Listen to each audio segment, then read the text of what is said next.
그리고 김정숙 여사의 인도 방문 논란이 있다면 또 야당 측에서는 김건희 여사의 특검법으로 압박을 가하고 있죠. 그런데 이 특검법 논란과는 별도로 검찰이 또 이 사건에 대해서는 수사를 하고 있습니다. 이 수사를 지휘하는 이원석 총장이 이틀 전에 한 말 때문에 또 언론이 주목을 하고 있습니다. 정치권에서도 해석이 분분한데요. 먼저 이원석 총장 이틀 전에 어떤 말을 했는지 짧게 들어보시죠.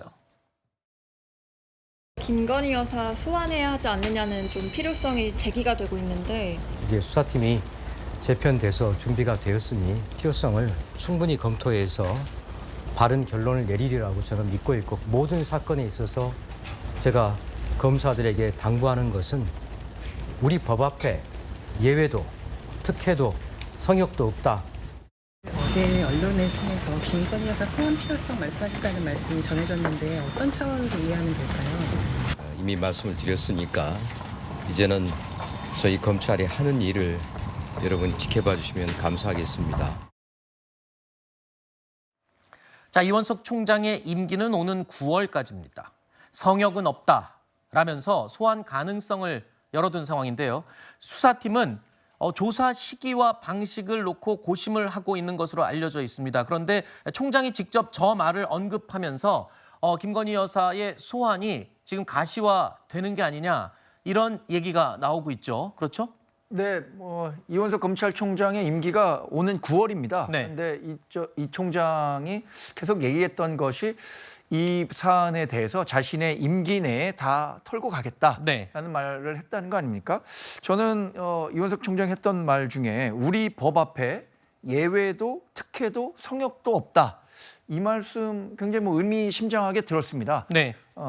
김건희 여사뿐 아니라 모든 사람은 법 앞에 평등한 것이죠. 그래서 이것을 두고 정치권에서 김건희 여사를 둘러싼 소환 조사가 이루어질 수 있다라는 전망들이 나오고 있는데, 저는 그게 검찰의 수사 과정에서 네. 반드시 필요한 절차라면 김건희 여사가 소환에 분명히 적극적으로 거꾸로 응할 수도 있다고 생각합니다.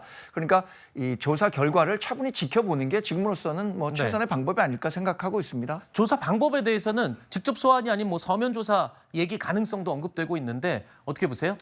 과거에 서면 조사에 대한 질의를 했었는데 불충분한 답변이 왔다는 거 아니겠습니까? 그 당시에 이미 철저한 수사가 이루어졌다면 김건희 여사에 대해서 4년 동안 처분 결과를 늦추진 않았을 겁니다. 만약 그 당시에 제대로 된 소명이 되었다면 불기소 결정을 내렸겠죠. 그런데 아직까지도 불기소 결정조차 내리지 않고 4년 동안 지금 검찰은 뭉개고 있습니다.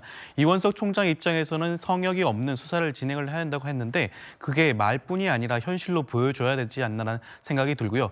그렇지만 결과적으로 지금 현재 서울중앙지검장이 결과적으로 그런 결정 권한을 가지고 있는 것을 보여지는데, 과연 김건희 여사에 대한 소환 조사가 가능할지, 서면 조사조차도 가능할지, 저는 그 부분이 조금 더 걱정되는 부분이 아닌가 싶습니다. 알겠습니다.